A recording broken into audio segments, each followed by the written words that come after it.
And across the country have been pushing to teach children about gender ideology. But our next guest claims gender ideology isn't kid stuff, saying, quote, children develop at their own pace. Many aren't psychologically or emotionally ready to discuss or think about their identity. Joining us now, clinical social worker and psychoanalyst and parent guidance expert, Erica Komisar. Good morning, Erica. Good morning. Good morning. So I read your op-ed, and you say they're just not ready at a young age. What ages are you talking about?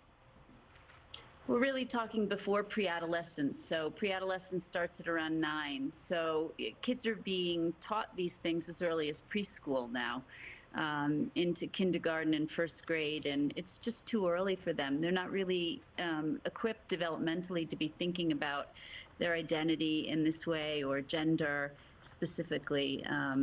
So it's just too early. Yeah, I mean, if you look at the largest teachers union, the National Education Association, they are really pushing this. They're introducing books that cover these topics. They're releasing toolkits about sexual orientation and gender identity for their teachers. They did that on June 7th. They're recommending that our teachers teach this at an early age. What are the dangers there?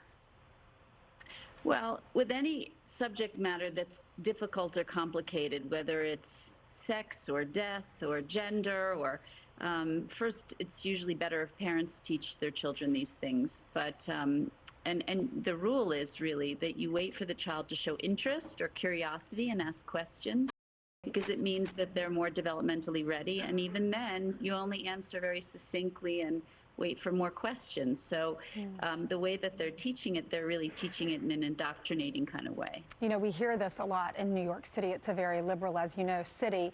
Out of the several people that I know that are going through this as families with their children, 2 out of probably the 5, their children said they wanted to be a different sex, and then years later, a few years later, they want to go back to their original sex. How common is that? You know, children are developing. It means that there's a kind of volatility in terms of, and a fluidity in terms of their identity. And so the idea that their identity is fixed at such a young age, I mean, even when it comes to early adolescence, you know, kids that are 11 years old that they're allowing to take puberty blockers, I mean, those kids' identity is still quite fluid. And it could change. And so you're making permanent body changes to that carry risks to children that are really just very young and whose personalities are really still quite unformed. Yeah, it's definitely a conversation we're going to continue to have as a country. Some people are completely against it. Some parents, I've heard the argument, we don't want our children to feel isolated and bullied, and we don't want our children to commit suicide and not be welcomed. So we're having open conversations in our house.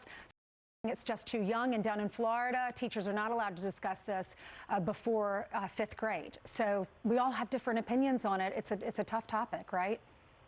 We have to be able to be compassionate for individual children. I think the idea is, how much do we want to expose the majority of children to many of these ideas in detail? And I think you can explain to children that individual children are struggling and, you know, are wanting to call themselves Sue instead of Jack, and that's their nickname. And I think there's ways to do it compassionately without necessarily overwhelming children. Because as I said, even when children come to you with difficult subject matter, you're only answering them very succinctly and to the questions that they ask. You're not really providing them with more information than they need, and that's really what's going on.